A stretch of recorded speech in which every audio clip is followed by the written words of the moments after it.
अस्सलाम वालेकुम रहमतुल्लाहि व बरकातहू। नाज़रीन, आप देख रहे हैं इत्तिहाद उर्दू टीवी में। हम आपके सामने सीनियर जर्नलिस्ट रफीक नूरी।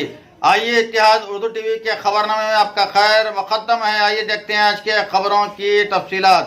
नाज़रीन, अगर आपने अभी तक इत्तिहाद उर्दू टीवी को सब्सक्राइब नहीं किया है तो बराए करम सब्सक्राइब कर लें। अस्सलाम वालेकुम रहमतुल्लाहि व बरकातहू। नाज़रीन, आप देख रहे हैं रहमताबाद टीवी चैनल में। हूँ आपके सामने नूरी भाई खलीफा, आप सज्जादा नशीन बारगाह नायब रसूल रहमताबाद शरीफ। नाज़रीन, बगदाद शरीफ में वाक़ शहंशाह औलिया हुज़ूर पिराने पीर गौस आज़म दस्तगीर रज़ियल्लाहु ताला अन्हु की ये बारगाह है। हुज़ूर पिराने पीर सरकार की बारगाह के रास्त मनाजिर आप देख रहे हैं।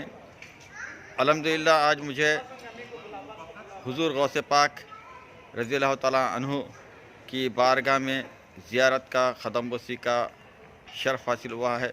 यह अल्लाह का फ़ज़ल व करम है। पंजतन पाक का सदक़ा सरकार नायब रसूल अम्मा जान की नज़र इनायत दुआएँ हैं कि आज मैं हुज़ूर गौस पाक रज़ियल्लाहु ताला अन्हु शहंशाह औलिया की बारगाह में ख़दम बसी का शर्फ़ हासिल किया।